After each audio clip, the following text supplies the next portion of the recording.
The courtroom fell silent.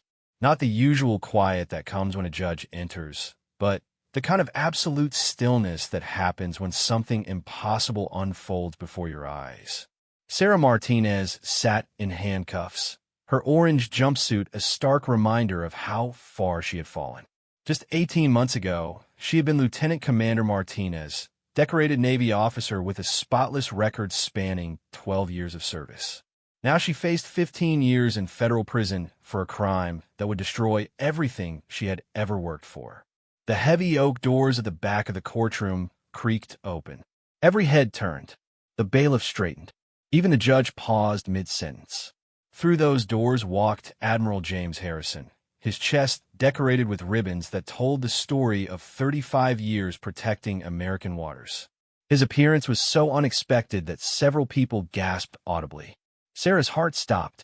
She hadn't seen Admiral Harrison since the incident that destroyed her life. What was he doing here? Had he come to watch her final humiliation? Or was there something else? Something that could change the course of this entire nightmare? The Admiral's eyes found hers across the crowded courtroom. In that moment, Sarah saw something she never expected to see again. Hope.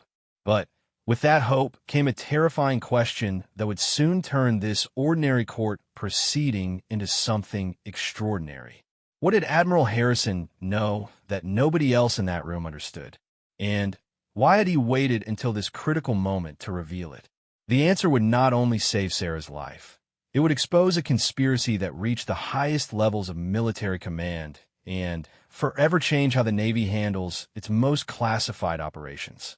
Sarah Martinez had always believed that truth and honor were the foundations of military service.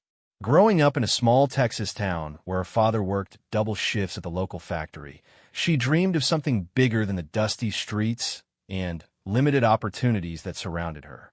The Navy had been her escape, her chance to serve something greater than herself, and for 12 years, it had been everything she hoped it would be. Her record was spotless. Commendations lined her file like medals on a dress uniform. She had served on 3 different ships, completed 2 tours in dangerous waters, and earned the respect of every commanding officer she had worked under. When she was assigned to the USS Constellation as lieutenant commander, responsible for communications and intelligence operations, she thought she had finally found her place in the world. The Constellation was not just any ship. It carried some of the Navy's most sensitive equipment and handled communications for operations that required the highest security clearance. Sarah's job was to ensure that classified information flowed securely between the ship and various military installations around the world. It was demanding work that required absolute precision and unwavering integrity. Sarah thrived in this environment, earning the trust of her crew and the admiration of her superiors. Captain Robert Walsh had been particularly impressed with Sarah's dedication. During her performance reviews, he consistently praised her attention to detail and her ability to handle the most sensitive operations without a single security breach. Martinez, he had told her just 6 months before everything fell apart, "You are exactly the kind of officer this Navy needs. Your integrity is beyond question, and your technical skills are exceptional. I'm recommending you for promotion to commander." Sarah had been overjoyed. A promotion to commander would open doors she had only dreamed about. It would mean better assignments, more responsibility, and the chance to make an even greater contribution to national security. She threw herself into her work with renewed energy, determined to prove that Captain Walsh's confidence in her was well placed. The first sign that something was wrong came on a Tuesday morning in March. Sarah was reviewing routine communications logs when she noticed something that made her blood run cold.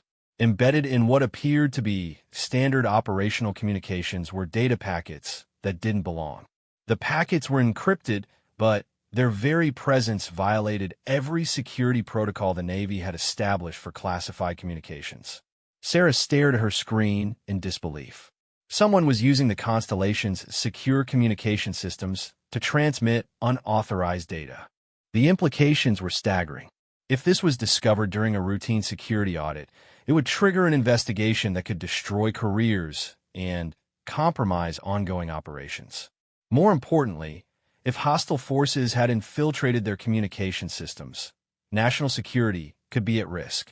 Her first instinct was to report the discovery immediately. That was what her training demanded, what her conscience required, and what 12 years of faithful service had taught her to do. She reached for the secure phone that would connect her directly to naval intelligence. But something made her pause. The unauthorized transmissions weren't random. They followed a pattern, and that pattern suggested they were coming from someone with high-level access to the ship's communication systems. Sarah decided to investigate further before making her report. She spent the next 3 days carefully analyzing the unauthorized data, tracing its origin, and trying to understand its purpose. What she discovered shook her to her core. The unauthorized transmissions weren't the work of enemy spies or foreign agents. They were coming from within the ship's own command structure, and they appeared to be coordinating activities that had nothing to do with the Constellation's official mission. The data packets contained information about ship movements, cargo manifests, and communication schedules that could be valuable to anyone wanting to track Navy operations. More troubling still, some of the transmissions included references to financial transactions and coded messages that suggested someone was profiting from the information being shared. Sarah realized she was looking at evidence of treason. Someone in the ship's command structure was selling classified information to unauthorized parties. The scope of the operation suggested it had been going on for months, possibly years. The careful way the data was hidden within routine communications indicated that whoever was responsible had extensive knowledge of Navy security protocols and access to the highest levels of classified information. Her hands trembled as she printed out the evidence she had gathered. She had uncovered what appeared to be a major security breach that could compromise Navy operations around the world. The responsible thing to do was to take this evidence to Captain Walsh immediately and let the proper authorities handle the investigation. But as Sarah gathered her evidence, she made a discovery that changed everything. Among the files she had been analyzing, she found communication logs that bore Captain Walsh's authorization codes. The unauthorized transmissions weren't just coming from someone in the command structure. They appeared to be coming from the captain himself. Sarah felt sick. Captain Walsh had been her mentor, the officer who had recommended her for promotion, the man she had trusted more than any other commander she had served under. The possibility that he was involved in selling classified information was almost too devastating to accept. But the evidence was there in black and white, hidden in the very communication systems she was responsible for maintaining. She spent a sleepless night wrestling with what to do next. If Captain Walsh was involved, reporting the matter through normal channels could give him the opportunity to destroy evidence or silence her before the truth could come out. But if she was wrong, if there was some innocent explanation for what she had discovered, her accusations could destroy the career of a good officer and end her own military service in disgrace. The next morning, Sarah made what she believed was the right decision. Instead of going to Captain Walsh, she contacted Naval Intelligence directly. She arranged to meet with Commander Patricia Stevens, an investigator who specialized in security breaches, and presented all the evidence she had gathered. Commander Stevens listened carefully to Sarah's presentation, examined the data she had collected, and asked detailed questions about how the unauthorized transmissions had been discovered. At the end of the meeting, Stevens thanked Sarah for her diligence and assured her that the matter would be investigated thoroughly. "You did the right thing, Lieutenant Commander," Stevens had told her. "This kind of security breach is exactly what we need officers like you to identify and report. Your attention to detail and willingness to follow the evidence may have prevented a serious compromise of national security." Sarah left the meeting feeling relieved and proud. She had upheld her oath to protect classified information and potentially stopped a serious threat to national security. She expected the investigation to unfold quietly, with minimal disruption to the ship's operations, and she hoped that whatever was happening could be resolved without destroying too many careers. 2 weeks later, everything changed. Sarah was in her quarters reviewing the next day's communication schedule when military police arrived at her door. Lieutenant Commander Martinez, the lead officer, announced, "You're under arrest for theft of classified information, unauthorized access to secure communications, and conspiracy to commit treason." Sarah's world collapsed in an instant. The evidence she had gathered, the investigation she had initiated, the security breach she had discovered, none of it mattered. According to the charges being read to her, she was the one responsible for the unauthorized transmissions. The data packets she had discovered hidden in the communication systems were allegedly her own creation, part of an elaborate scheme to sell Navy secrets to foreign agents. As the military police placed her in handcuffs, Sarah tried to explain what had really happened. She told them about the unauthorized transmissions she had discovered, the evidence she had gathered, and her report to naval intelligence. But her protests fell on deaf ears. The investigators had already made up their minds about her guilt, and nothing she said would change their conclusions. The next few months were a nightmare of investigations, interrogations, and legal proceedings. Sarah was confined to the brig while military investigators built their case against her. Her personal belongings were searched, her communication records were analyzed, and every aspect of her military service was scrutinized for signs of treasonous activity. The evidence against her seemed overwhelming. The unauthorized data packets had been traced to her communication terminal. Financial records showed deposits to an offshore account that investigators claimed belonged to her. Witness statements from fellow officers suggested that she had been acting suspiciously in the weeks before her arrest, working late hours and accessing systems outside her normal duties. Sarah knew that all of this evidence had been fabricated, but she couldn't prove it.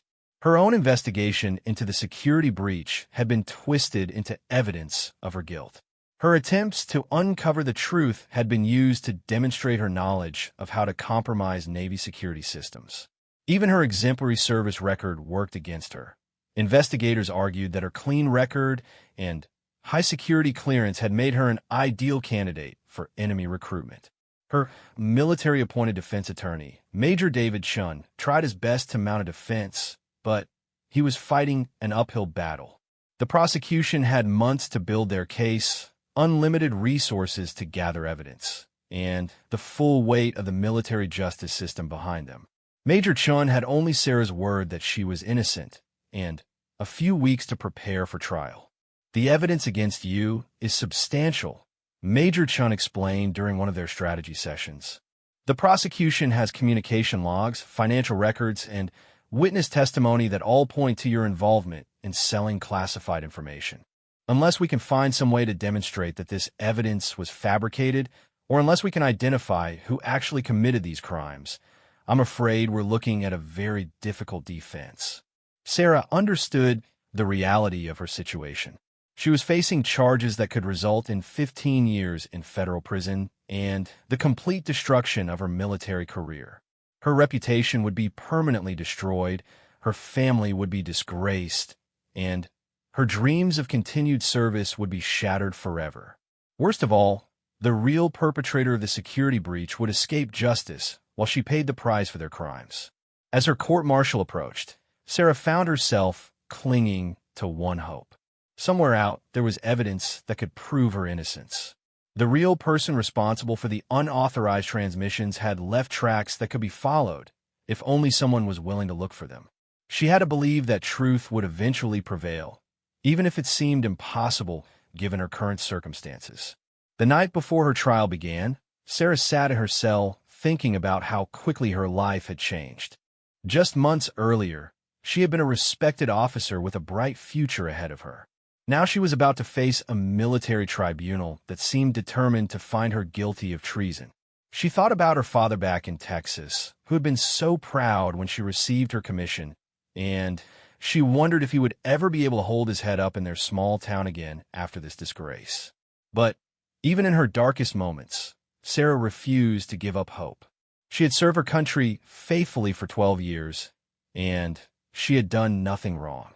Somehow, some way, the truth would come out. She had to believe that justice would prevail, even if she couldn't see how that might happen from her current position in military custody. The courtroom at Naval Station Norfolk was smaller than Sarah had imagined, but Its formality made it feel imposing despite its size. 3 senior officers sat behind the judge's bench, their uniforms crisp and their expressions stern. These men would decide her fate, and from the way they looked at her as she entered in handcuffs, Sarah could tell that they had already formed opinions about her guilt. Colonel James Morrison, the presiding officer, was known throughout the Navy for his strict interpretation of military law and his intolerance for any breach of security protocols. Captain Frank Williams and Captain Maria Rodriguez completed the tribunal. All 3 had impeccable reputations and decades of military service behind them. Under normal circumstances, Sarah would have been honored to appear before such distinguished officers.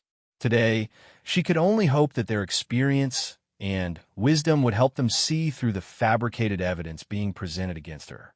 The prosecution was led by Lieutenant Colonel Sarah Thompson, a prosecutor with an impressive track record in military courts. Thompson was known for her meticulous preparation and her ability to present complex cases in ways that were easy for tribunals to understand. She had clearly spent months preparing for this case, and her opening statement demonstrated just how thoroughly she had crafted her argument against Sarah. "Gentlemen of the tribunal," Thompson began, her voice carrying the confidence of someone who believed absolutely in the case she was presenting. "The defendant, Lieutenant Commander Sarah Martinez, stands accused of one of the most serious crimes an officer can commit against the United States Navy. She is charged with using her position of trust and her access to classified communications to steal sensitive information and transmit it to unauthorized parties for personal profit."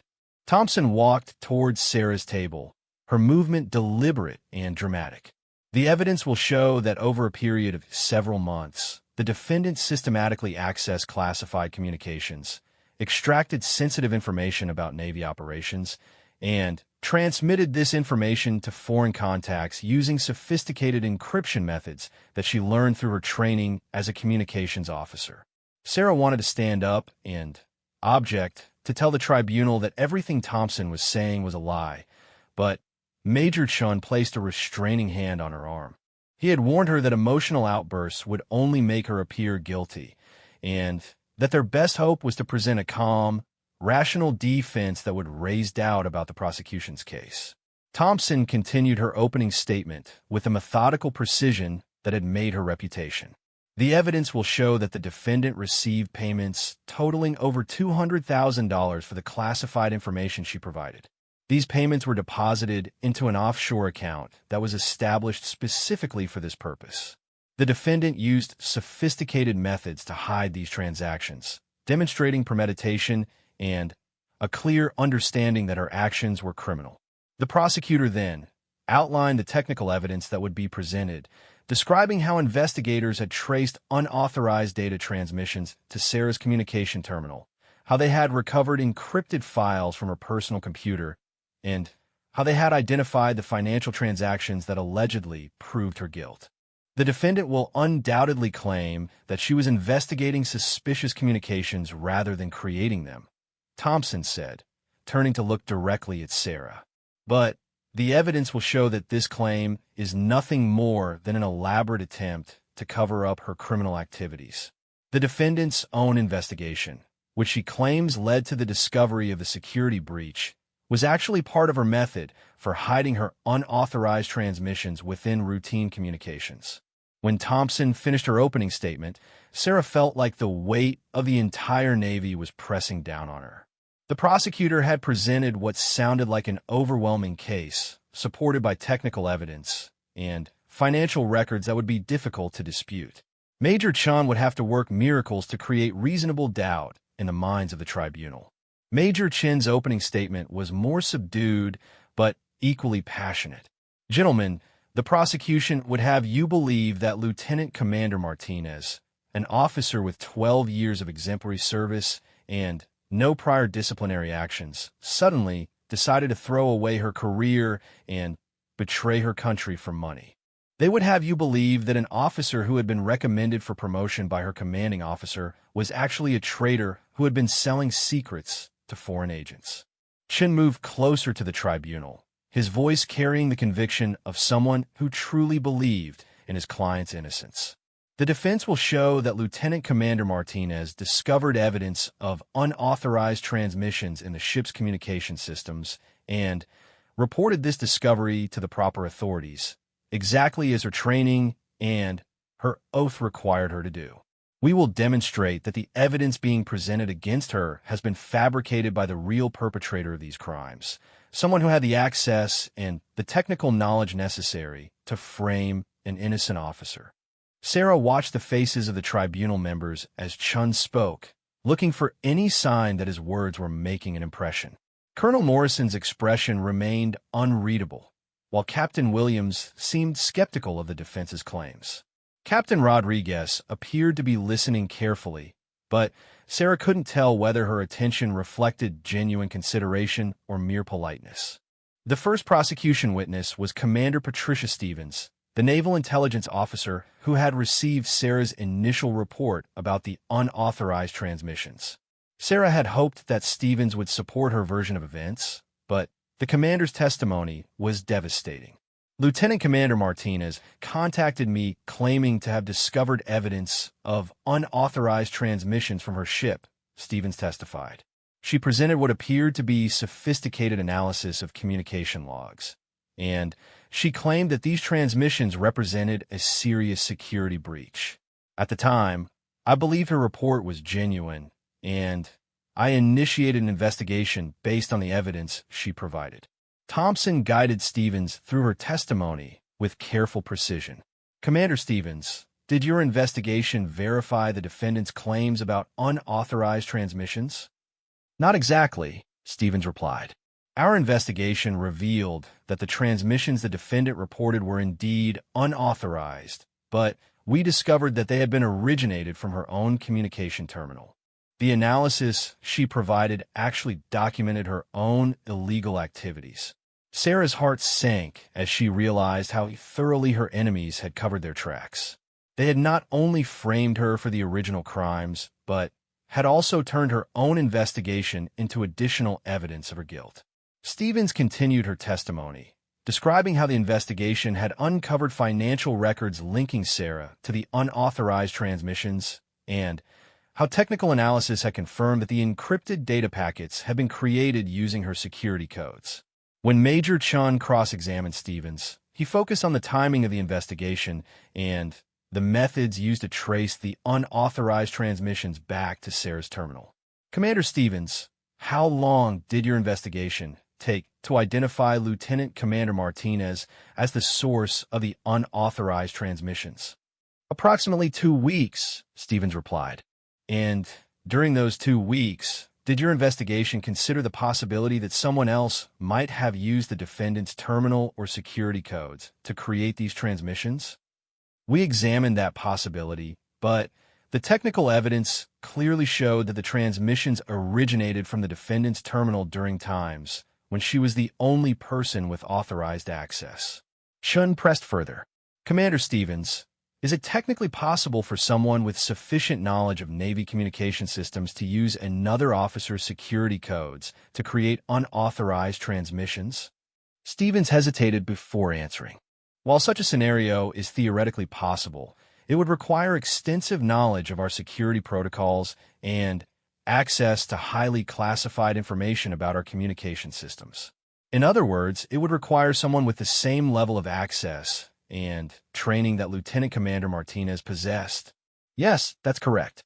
Sarah felt a flicker of hope as Chun established that someone else could have been responsible for the unauthorized transmissions.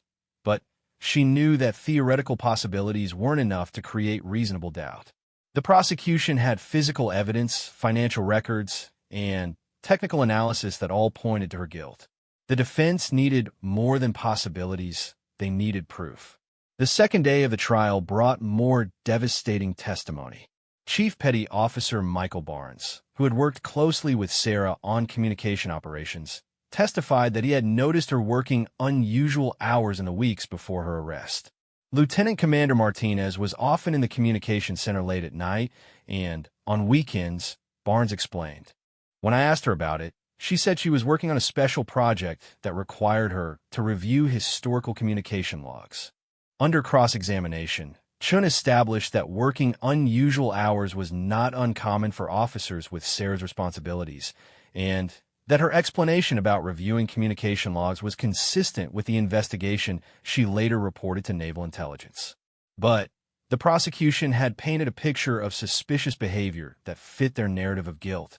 The most damaging testimony came from Petty Officer First Class Jennifer Walsh, Captain Walsh's daughter, who worked in the ship's financial office. Jennifer testified that she had noticed unusual activity in the ship's financial systems that seemed to correspond with the times when Sarah was working unusual hours in the communications center. I observed Lieutenant Commander Martinez accessing financial systems that weren't normally part of her duties, Jennifer testified. When I asked her about it, she said she was conducting an audit that had been requested by command. But when I checked with my supervisors, they had no knowledge of any such audit. Sarah was stunned by this testimony. She had never accessed the ship's financial systems, and she had certainly never spoken to Jennifer Walsh about any audit. This was completely fabricated testimony, but she had no way to prove it. The prosecution was building a case based on lies, but those lies were being presented by credible witnesses under oath. During cross-examination, Chun challenged Jennifer's recollection of events. Petty Officer Walsh, how certain are you about the specific dates when you observed Lieutenant Commander Martinez accessing financial systems? I'm certain about the general time frame, but I didn't record the specific dates, Jennifer replied. And how certain are you about the conversation you claim to have had with the defendant regarding an audit? I remember the conversation clearly. Did anyone else witness this conversation? No, we were alone in the financial office. Chun had established that Jennifer's testimony relied on uncorroborated memories and couldn't be verified, but the damage was already done. The tribunal had heard testimony suggesting that Sarah had been accessing systems outside her normal duties and lying about her activities to fellow officers.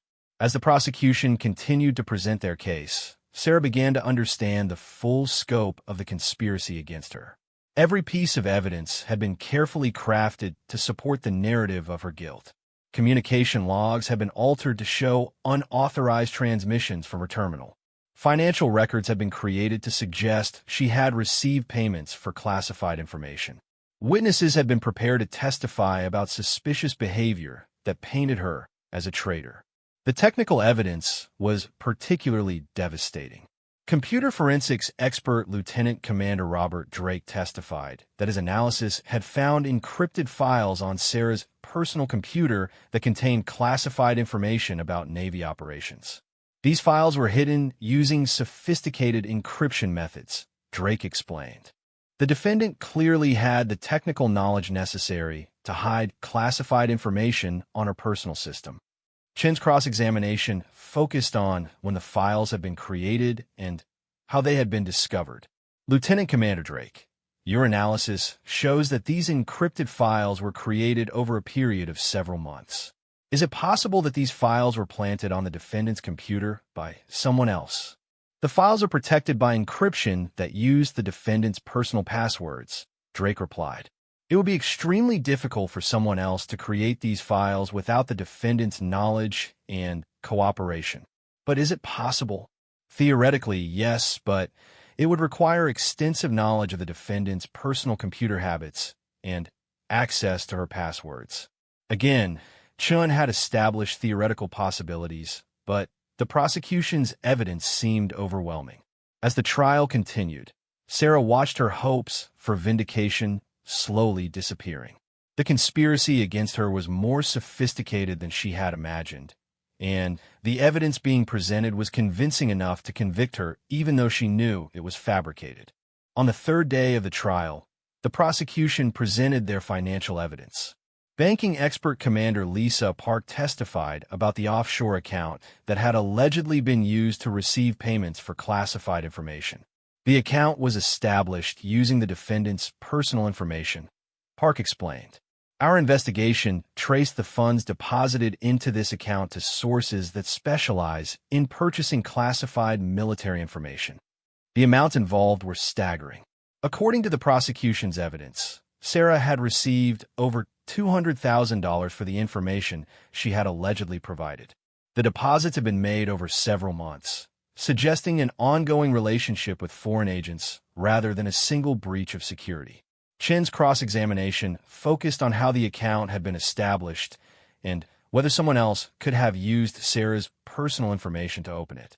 Commander Park, is it possible for someone to establish a bank account using another person's personal information without that person's knowledge? Such identity theft is possible, but it requires detailed knowledge of the victim's personal information, including social security numbers, addresses, and other identifying data. And would such information be available to someone with access to military personnel records? Yes, that information would be contained in personnel files. Sarah realized that someone with access to her personnel file could have gathered all the information necessary to establish the fraudulent bank account. But proving that such a thing had happened would require more than theoretical possibilities. It would require identifying the real perpetrator and demonstrating their access to her personal information. As the prosecution's case continued, Sarah began to lose hope that the truth would ever come out. The evidence against her was extensive and appeared credible, even though she knew it was fabricated. Her own defense attorney seemed increasingly convinced that the best they could hope for was a conviction on reduced charges that might result in a shorter prison sentence. The final prosecution witness was Captain Walsh himself. Sarah's former commanding officer took the stand wearing his dress uniform, his chest decorated with the ribbons that represented decades of faithful service. His testimony would be crucial to the prosecution's case, and Sarah dreaded what he might say about her conduct aboard the USS Constellation. Captain Robert Walsh approached the witness stand with a measured dignity that had made him one of the Navy's most respected commanders. Sarah watched him take his oath with a mixture of dread and desperate hope. This was the man who had mentored her, who had recommended her for promotion, who had praised her integrity and dedication in countless performance reviews. Surely he would tell the truth about her character and her service record. Lieutenant Colonel Thompson began her examination with questions about Sarah's duties aboard the USS Constellation. Captain Walsh described Sarah's responsibilities in detail, emphasizing the high level of security clearance required for her position and the sensitive nature of the information she handled daily. Captain Walsh, Thompson continued, did you have any concerns about Lieutenant Commander Martinez's performance or conduct prior to her arrest? Sarah held her breath as she waited for Walsh's answer. She expected him to describe her exemplary service record and her dedication to duty. Instead, his response sent shockwaves through the courtroom. In retrospect, there were several incidents that now seem significant, Walsh testified.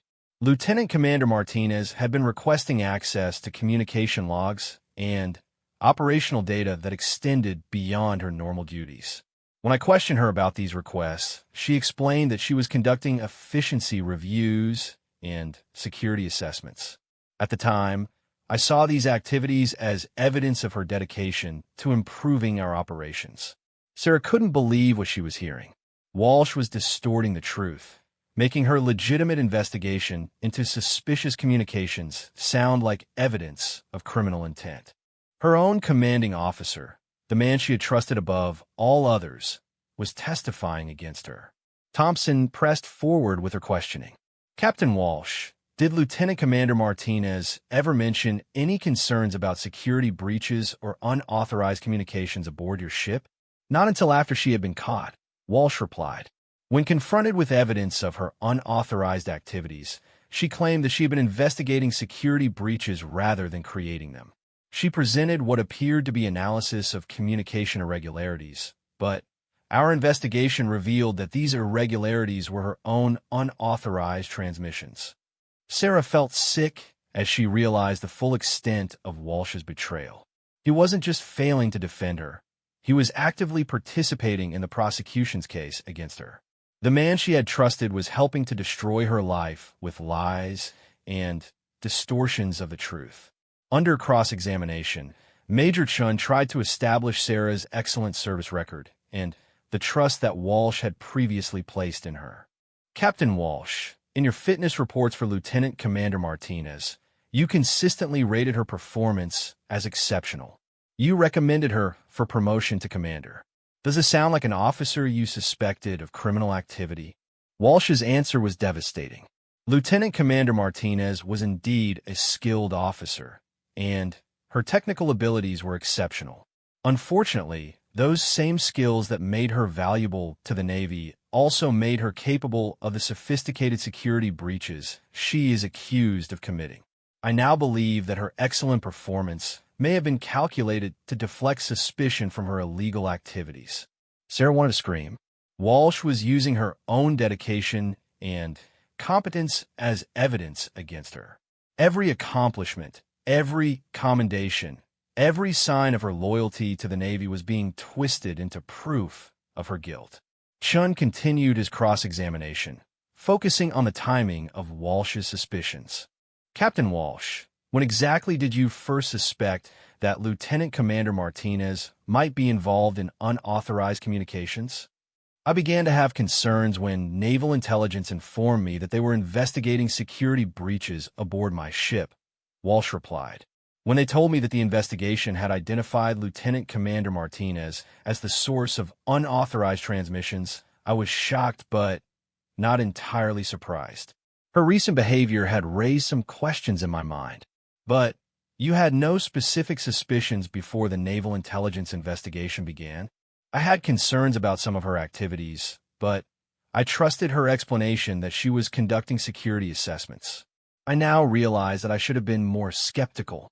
Sarah realized that Walsh was crafting his testimony to make it appear that he had harbored suspicions about her conduct, even though he had never expressed any concerns to her directly. He was rewriting history to support the prosecution's case, and there was nothing she could do to challenge his version of events. The prosecution's final questions focused on Walsh's assessment of the damage that Sarah's alleged crimes had done to naval security. Captain Walsh, in your opinion, what impact have the defendant's actions had on the security of naval communications? Walsh's response was damning.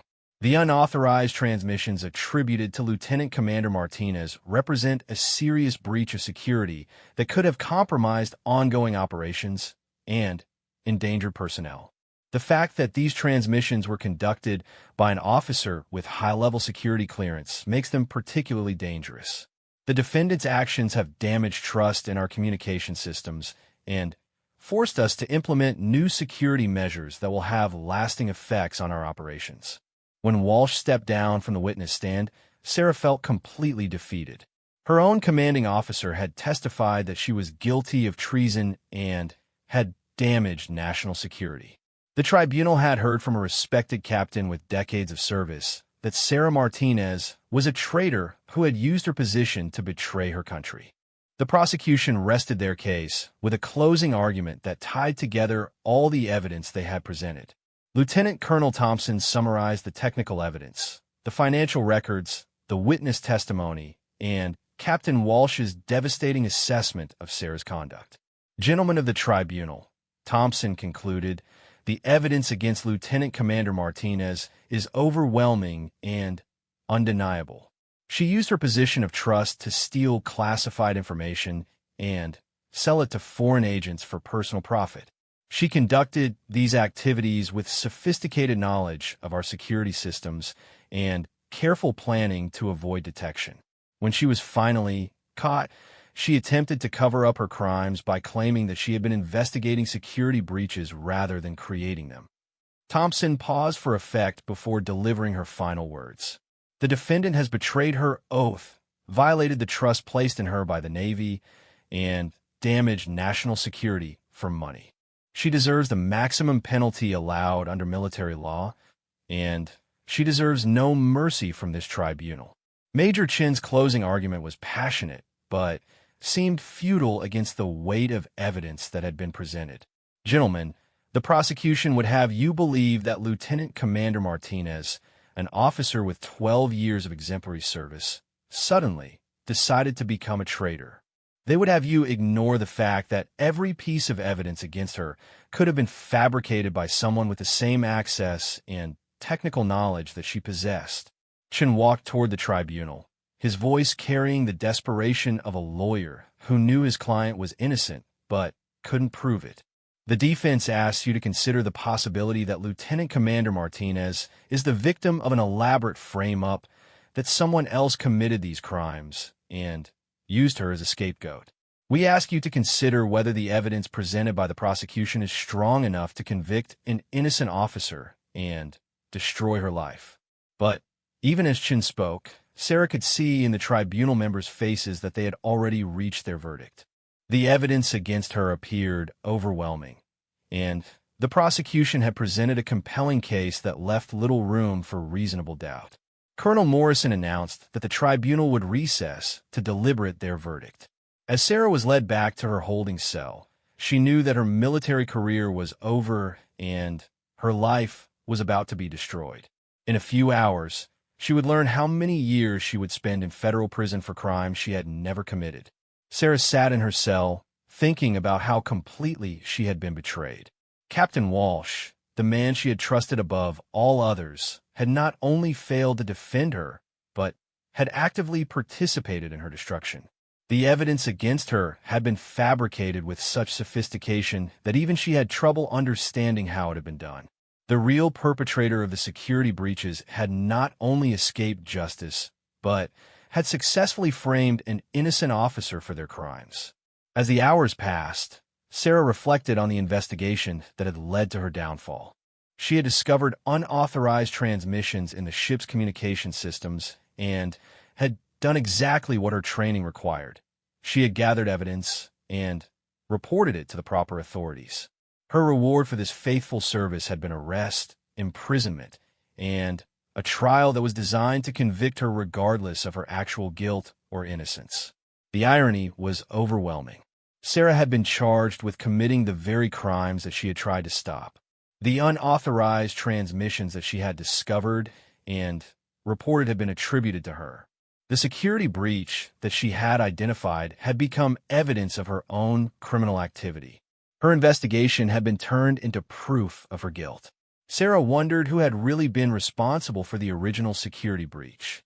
Someone aboard the USS Constellation had been transmitting classified information to unauthorized parties, and that person was still free while she faced 15 years in prison.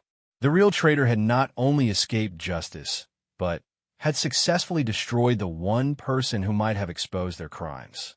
The technical sophistication of the frame-up suggested that the real perpetrator had extensive knowledge of Navy communication systems and access to the highest levels of classified information. They had been able to alter communication logs, create false financial records, and plant evidence on Sarah's personal computer.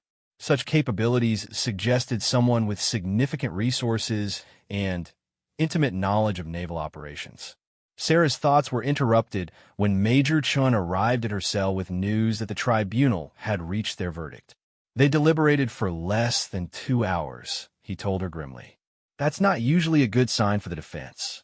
As Sarah was escorted back to the courtroom for the reading of the verdict, she tried to prepare herself for the worst. She would be convicted of treason and sentenced to 15 years in federal prison. Her military career would be over, her reputation would be destroyed, and her family would bear the shame of her alleged crimes for the rest of their lives. The courtroom seemed smaller and more oppressive than it had during the trial. The 3 officers of the tribunal sat behind their bench with expressions that revealed nothing about their deliberations. Sarah took her place at the defendant's table and waited for Colonel Morrison to destroy what remained of her life. The tribunal has reached a unanimous verdict in the case of the United States Navy versus Lieutenant Commander Sarah Martinez, Morrison announced. On the charge of theft of classified information, we find the defendant guilty. On the charge of unauthorized access to secure communications, we find the defendant guilty. On the charge of conspiracy to commit treason, we find the defendant guilty. Sarah felt her legs give way as the full weight of the verdict hit her. She was guilty on all counts. Her life was over. In a few moments, she would be sentenced to years in federal prison for crimes she had never committed. Morrison continued with the sentencing. Lieutenant Commander Martinez, you have been found guilty of serious crimes against the United States Navy and against national security. Your actions have damaged trust in our communication systems and endangered ongoing operations. However, this tribunal recognizes that you have served faithfully for 12 years without prior disciplinary action. Sarah barely heard the rest of Morrison's words as he sentenced her to 15 years in federal prison with the possibility of parole after 10 years. She would also be dishonorably discharged from the Navy, stripped of all rank and privileges, and required to forfeit all pay and benefits. As the bailiff prepared to place her in handcuffs for transport back to the brig, Sarah heard the heavy oak doors at the back of the courtroom creak open. She turned to see who was entering the courtroom at this dramatic moment, and her heart stopped when she saw Admiral James Harrison walking down the center aisle. Admiral Harrison was a legend in the Navy, a decorated officer who had commanded some of the service's most important operations. Sarah had never met him personally, but she knew his reputation for integrity and his commitment to protecting naval personnel from injustice. His presence in the courtroom was completely unexpected, and his timing seemed almost supernatural. The Admiral approached the tribunal's bench and requested permission to address the court. Colonel Morrison looked puzzled, but granted the request. Admiral Harrison, this is highly unusual, but if you have information relevant to this case, the tribunal will hear what you have to say. Admiral Harrison turned to face Sarah, and in his eyes, she saw something she had almost given up hope of seeing, belief in her innocence. "Gentlemen," the Admiral began, "I have information that will completely change your understanding of this case. Lieutenant Commander Martinez is not a traitor. She is a hero who uncovered a conspiracy that reaches the highest levels of naval command." Admiral Harrison's presence transformed the courtroom atmosphere instantly. The three tribunal officers straightened in their chairs. The prosecution team looked stunned, and even the bailiffs seemed to stand at attention. Sarah felt her heart racing as she realized that this legendary officer was about to reveal information that could change everything. "Gentlemen of the tribunal," Admiral Harrison began, his voice carrying the authority of 35 years of distinguished service. "What I am about to tell you is classified at the highest levels, but the conviction of an innocent officer requires me to reveal information that the Navy had hoped to keep secret." Colonel Morrison leaned forward, his expression intense. "Admiral, are you saying that you have evidence relevant to the charges against Lieutenant Commander Martinez?" "I am saying that Lieutenant Commander Martinez is the victim of an elaborate conspiracy designed to frame her for crimes committed by others," Harrison replied.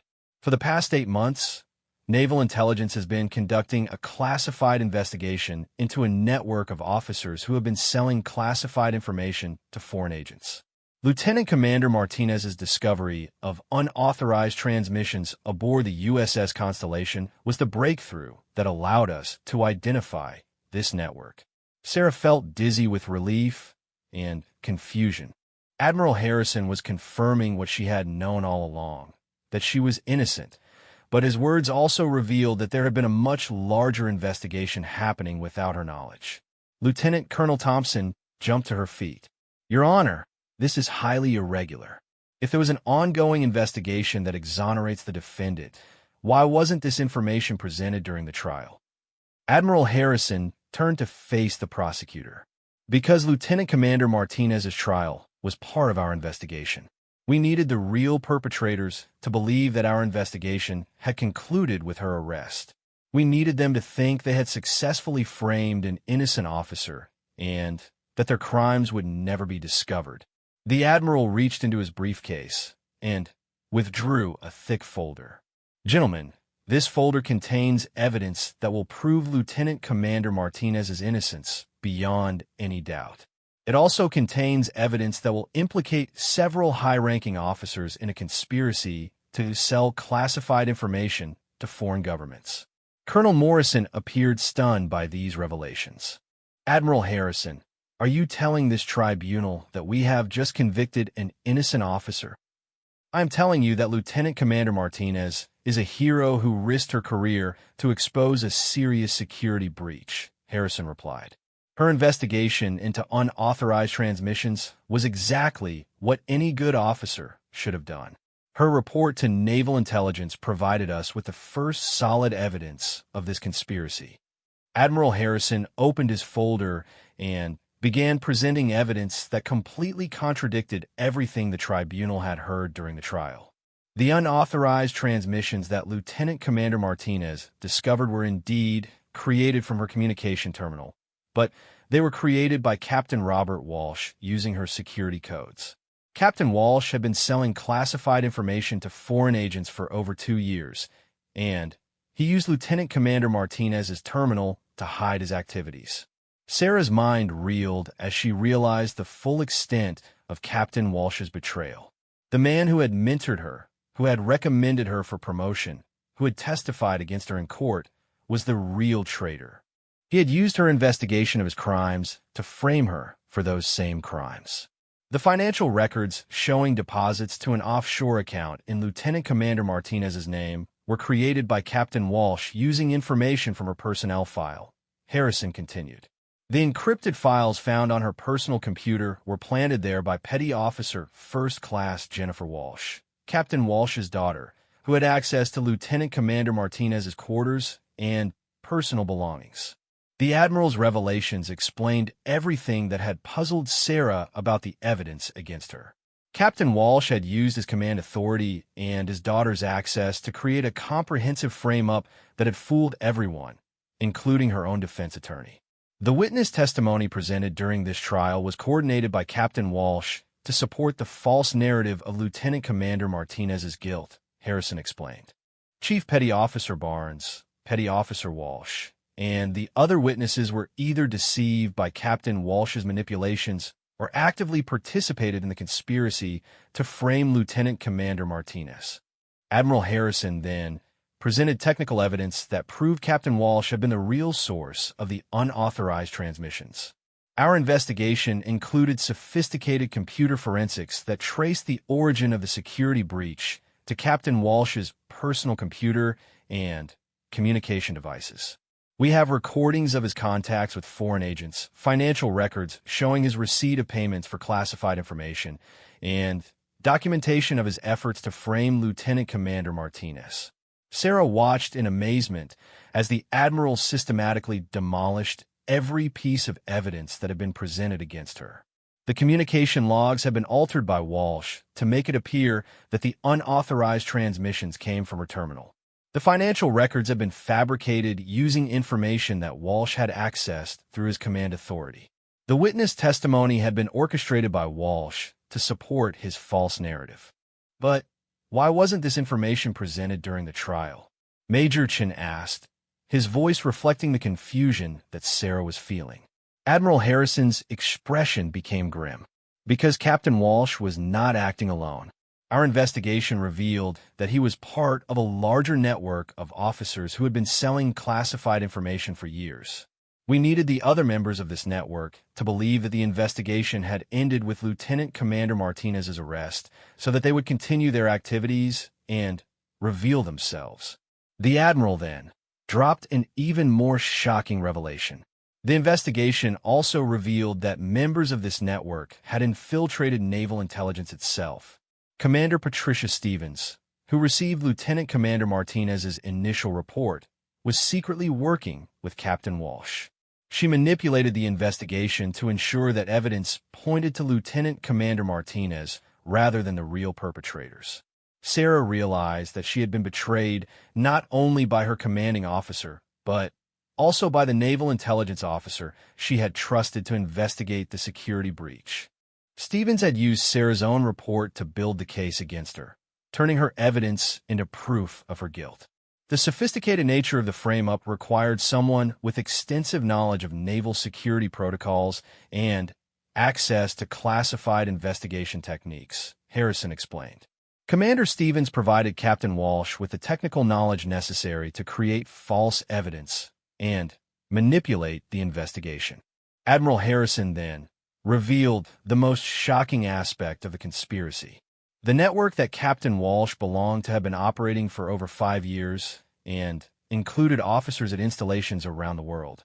They had been selling information about ship movements, operational plans, communication protocols, and other classified data to multiple foreign governments. The amount of damage they had done to national security is still being assessed. The Admiral's next revelation explained why the conspiracy had been so successful. The network included officers in key positions within naval intelligence, the military justice system, and naval communications. They had been able to cover up their activities, eliminate evidence of their crimes, and silence anyone who became suspicious of their operations. Sarah understood now why the evidence against her had been so compelling and why her defense had seemed hopeless. She had been fighting not just Captain Walsh, but an entire network of corrupt officers who controlled the very systems that were supposed to protect naval security. Lieutenant Commander Martinez's investigation threatened to expose this entire network, Harrison continued. Her discovery of the unauthorized transmissions and her report to naval intelligence forced the conspirators to act quickly to silence her. They decided to frame her for the very crimes they were committing, using her own investigation as evidence against her. Admiral Harrison then presented evidence of the conspiracy's efforts to ensure Sarah's conviction. The network used their influence within the military justice system to ensure that Lieutenant Commander Martinez would face a tribunal that was predisposed to find her guilty. They manipulated the selection of tribunal members, influenced the assignment of her defense counsel, and controlled the flow of information that was available to the defense team. The Admiral's words explained why Major Chun had seemed so defeated during the trial and why the evidence against Sarah had appeared so overwhelming. The entire system had been rigged against her from the beginning. Our investigation required us to allow Lieutenant Commander Martinez to be convicted in order to protect the ongoing operation, Harrison said, his voice reflecting genuine regret. We knew that an innocent officer would suffer, but we also knew that exposing the truth prematurely would allow the other members of the network to escape justice. Admiral Harrison then delivered the news that Sarah had been desperately hoping to hear. As of this morning, Naval Intelligence has arrested 17 officers connected to this conspiracy, including Captain Walsh, Commander Stevens, and Petty Officer Jennifer Walsh. The evidence against these officers is overwhelming, and they will face charges that include treason, conspiracy, and the framing of an innocent officer. The courtroom erupted in surprised murmurs as the full scope of the conspiracy became clear. Sarah felt a mixture of relief, vindication, and anger as she realized that her nightmare was finally ending, but that she had been forced to endure months of imprisonment and public humiliation for crimes she had never committed. Colonel Morrison struggled to process these revelations. Admiral Harrison, if all of this information was available, why was Lieutenant Commander Martinez allowed to be convicted? Why wasn't this evidence presented during the trial? Admiral Harrison's response revealed the difficult choices that had been made during the investigation. The conspiracy we were investigating posed a serious threat to national security. The network had been selling classified information for years, and they had corrupted multiple levels of the naval command structure. Exposing them prematurely would have allowed some members to escape justice and would have prevented us from understanding the full scope of their operations. The Admiral paused before delivering his most important point. Lieutenant Commander Martinez's conviction was necessary to maintain the cover of our investigation, but it was always our intention to reveal the truth and ensure that she was completely exonerated. Her sacrifice, though involuntary, has helped us expose a conspiracy that threatened the security of the entire Navy. Sarah realized that she had been used as an unwitting agent in a larger investigation, that her suffering had served a purpose beyond her own case. While she was grateful that the truth was finally being revealed, she also felt angry that she had been allowed to endure months of imprisonment and public disgrace when naval intelligence had known all along that she was innocent. The evidence I am presenting today will result in the immediate reversal of Lieutenant Commander Martinez's conviction. Harrison announced. She will be fully exonerated of all charges, reinstated to her full rank and privileges, and compensated for the injustice she has suffered. More importantly, she will be recognized as a hero who helped expose a serious threat to naval security. As Admiral Harrison concluded his presentation, Sarah felt overwhelmed by the magnitude of what had been revealed. The conspiracy against her had been far more extensive than she had imagined, involving not just Captain Walsh, but an entire network of corrupt officers. Her investigation of a simple security breach had uncovered a threat to national security that had required a massive counterintelligence operation to defeat. The silence in the courtroom was absolute as Admiral Harrison finished presenting his evidence. Colonel Morrison, Captain Williams, and Captain Rodriguez sat stunned, their faces reflecting the magnitude of the revelations they had just heard. Lieutenant Colonel Thompson appeared shaken as she realized that she had unknowingly participated in the prosecution of an innocent officer. Major Chin looked vindicated, but also angry that his client had been forced to endure a trial that should never have happened. Colonel Morrison was the first to speak, his voice reflecting the gravity of the situation. Admiral Harrison, this tribunal needs time to review the evidence you have presented and to understand the full implications of these revelations. We also need to consider the appropriate course of action, given that we have just convicted an officer who appears to be completely innocent of the charges against her. Admiral Harrison nodded respectfully. I understand the tribunals need to review this evidence carefully. However, I would ask that Lieutenant Commander Martinez be released from custody immediately. She has already suffered enough for crimes she did not commit, and there is no justification for her continued imprisonment. Sarah felt her heart racing as she realized that she might actually walk out of the courtroom as a free woman. After months of imprisonment and the devastating experience of being convicted for treason, the possibility of immediate freedom seemed almost too good to be true. The tribunal recessed for 2 hours while the 3 officers reviewed Admiral Harrison's evidence and consulted with higher authorities about the unprecedented situation they were facing.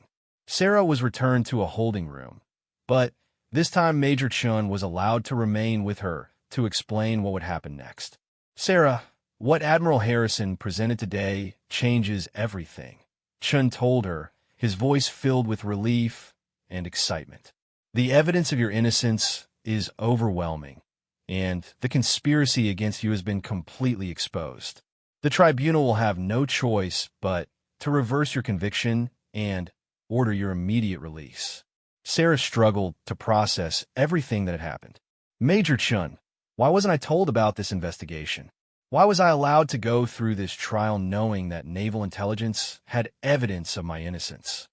Chin's expression became somber as he explained the difficult realities of counterintelligence operations. Sarah, the investigation that Admiral Harrison described required absolute secrecy. If you had known that naval intelligence was conducting a larger operation, your behavior might have changed in ways that would have alerted the conspirators. Your genuine distress and confusion during the trial helped convince Captain Walsh and his associates that their frame-up had been successful. The explanation made sense from an operational perspective, but Sarah still felt angry that she had been forced to endure months of imprisonment and public humiliation without knowing that people were working to prove her innocence. I understand the necessity, but it's hard to accept that I had to suffer this much for an operation I wasn't even aware of. Chun nodded sympathetically. I can't imagine how difficult this has been for you. But I want you to understand that Admiral Harrison and his team took enormous risks to expose this conspiracy. They had to allow a good officer to be convicted in order to protect an investigation that ultimately saved naval security and brought real criminals to justice. When the tribunal reconvened, Colonel Morrison's first action was to order the immediate removal of Sarah's handcuffs. Lieutenant Commander Martinez, he announced formally. Based on the evidence presented by Admiral Harrison, this tribunal has determined that a grave injustice has been done. Your conviction on all charges is hereby reversed, and you are ordered released from custody immediately. Sarah felt tears streaming down her face as she realized that her nightmare was finally over. She was no longer a convicted traitor. She was once again Lieutenant Commander Sarah Martinez, a decorated Navy officer with an exemplary service record. Morrison continued with additional orders. Lieutenant Commander Martinez, you are hereby restored to your full rank and privileges. Your service record will be corrected to reflect your complete exoneration, and all references to these charges will be removed. The Navy will also conduct a full review of your case to determine appropriate compensation for the injustice you have suffered. Admiral Harrison then stood to address the tribunal and Sarah directly. Lieutenant Commander Martinez, I want to personally apologize for the suffering you have endured during this investigation. Your dedication to duty and your courage in reporting the security breach you discovered helped expose a conspiracy that threatened national security. You are a credit to the Navy and an example of the integrity that we expect from all our officers. Sarah stood to respond, her voice shaking with emotion. Admiral Harrison, I appreciate your words and your efforts to prove my innocence. While this experience has been devastating, I'm proud to know that my investigation helped protect naval security and bring criminals to justice. I remain committed to serving my country and upholding the values that the Navy represents. The Admiral's next words addressed the broader implications of what had been revealed. Lieutenant Commander Martinez, the conspiracy you helped expose had been damaging naval security for years. The network we arrested included officers who had been selling information about ship movements, operational plans, and communication protocols to foreign governments. Your discovery of those unauthorized transmissions was the key that allowed us to unravel their entire operation. Admiral Harrison then provided details about the extent of the conspiracy that Sarah's investigation had helped expose. The network included 17 officers stationed at naval installations around the world. They had been operating for over 5 years and had caused immeasurable damage to national security. Without your vigilance and your courage in reporting what you discovered, this conspiracy might have continued indefinitely. The Admiral's words helped Sarah understand the true significance of her actions. Her simple discovery of unauthorized transmissions had led to the exposure of a massive espionage network that had been threatening naval security for years. Despite the personal cost she had paid, her investigation had served a crucial purpose in protecting national security. Lieutenant Colonel Thompson then stood to address the court. Your Honor, the prosecution wishes to formally apologize to Lieutenant Commander Martinez for the role we played in this injustice. We were deceived by fabricated evidence and manipulated testimony, but that does not excuse our failure to recognize that an innocent officer was being framed for crimes she did not commit. Thompson turned to face Sarah directly. Lieutenant Commander Martinez, I am personally ashamed of my role in your conviction. As prosecutors, we have a duty to seek justice, not merely to win convictions. In your case, we failed in that duty, and I deeply regret the suffering our actions caused you. Sarah appreciated Thompson's apology, understanding that the prosecutor had been as much a victim of the conspiracy as anyone else. The fabricated evidence and coordinated testimony had been sophisticated enough to fool experienced military prosecutors and investigators. Admiral Harrison then revealed additional information about the investigation that had led to the exposure of the conspiracy. Our investigation began when Lieutenant Commander Martinez's report reached a small group of investigators who were already suspicious of security breaches within naval intelligence. Her evidence provided confirmation of what we had suspected and gave us the breakthrough we needed to identify the network's members. The Admiral explained how the investigation had been conducted. We used Lieutenant Commander Martinez's trial as cover for our continuing investigation.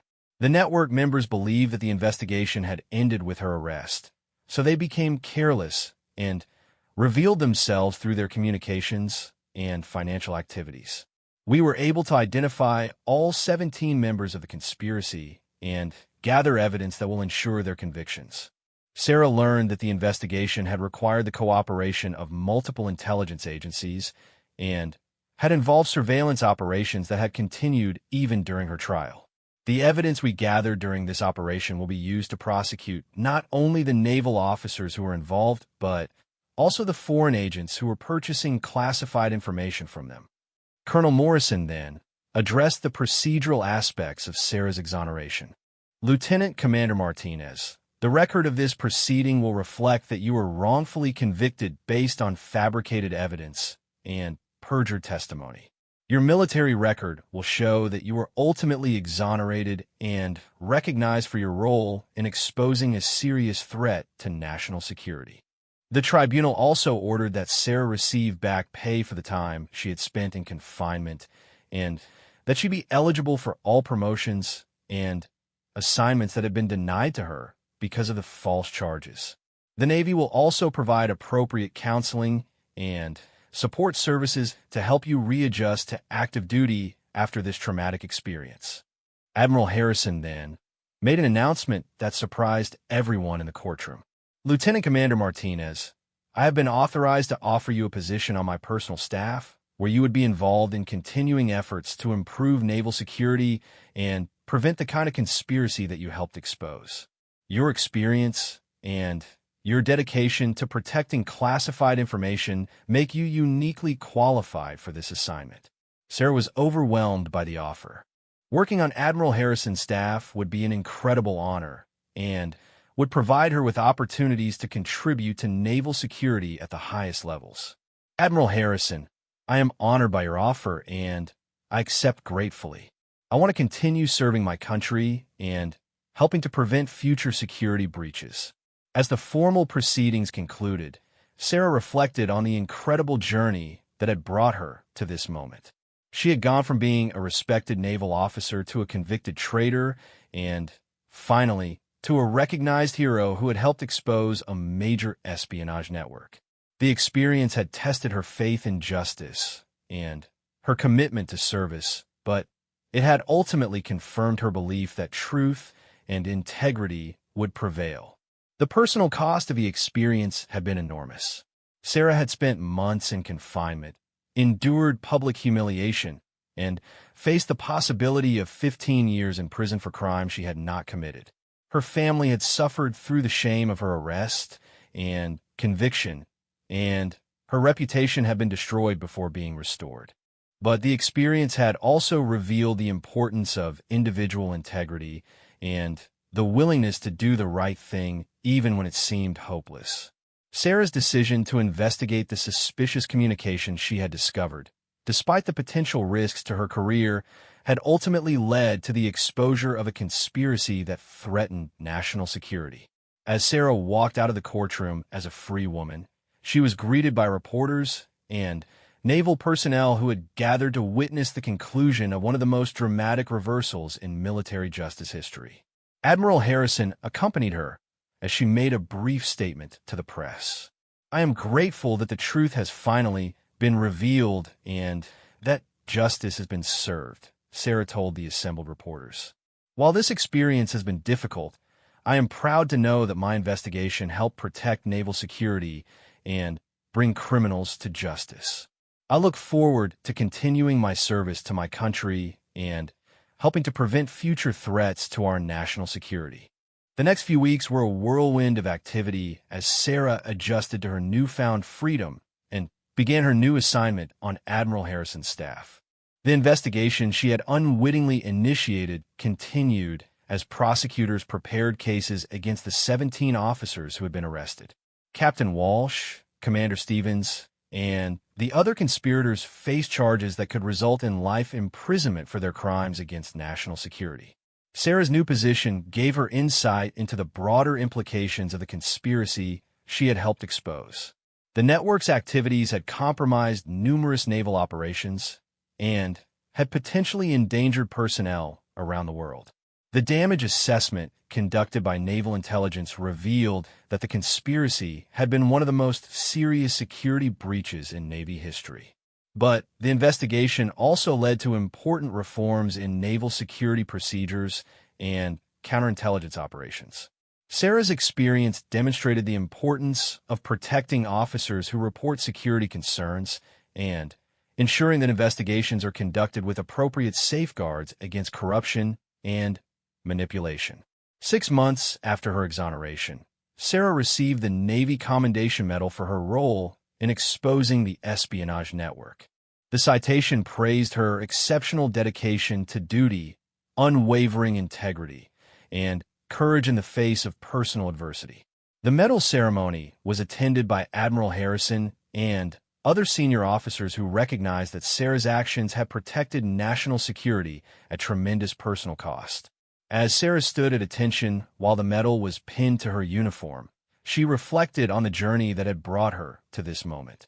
She had faced the worst that could happen to a military officer: false accusations, wrongful conviction, and public disgrace, but she had emerged from the experience with her integrity intact and her commitment to service stronger than ever. The conspiracy that had nearly destroyed her life had been completely exposed, and the criminals responsible were facing justice. More importantly, the reforms that resulted from the investigation would help protect future officers from similar injustices and would strengthen the Navy's ability to detect and prevent security breaches. Sarah's story became a powerful reminder of the importance of individual courage and integrity in protecting national security. Her willingness to investigate suspicious activity and report her concerns, despite the personal risks involved, had ultimately saved the Navy from a serious threat and had ensured that justice prevailed over conspiracy and corruption. Years later, as Sarah advanced in rank and took on increasing responsibilities, she often thought about the lessons learned from her ordeal. The experience had taught her that truth and justice sometimes require tremendous sacrifices, but they are always worth fighting for. It had also shown her that individual integrity, even when it seems powerless against overwhelming opposition, can ultimately triumph over the most sophisticated criminal conspiracies. Sarah's story continued to inspire young officers who faced difficult ethical decisions in their own careers. Her example demonstrated that doing the right thing, even when it seems hopeless, can have consequences far beyond what anyone might imagine. The unauthorized transmissions she had discovered in a routine review of communication logs had led to the exposure of a network that threatened the security of the entire Navy. The Admiral who had saved her life became a lifelong mentor, and together they worked to implement reforms that would prevent future injustices while protecting national security. Sarah's experience as both victim and hero gave her unique insights into the challenges facing military justice and counterintelligence operations. As Sarah looked back on her experience, she realized that her trial and conviction, as traumatic as they had been, had ultimately served a greater purpose. Her sacrifice had helped expose a serious threat to national security and had led to important reforms that would protect future officers and strengthen naval security. While she would never forget the injustice she had suffered, she could take pride in knowing that her ordeal had served the greater good and had ultimately strengthened the Navy she loved.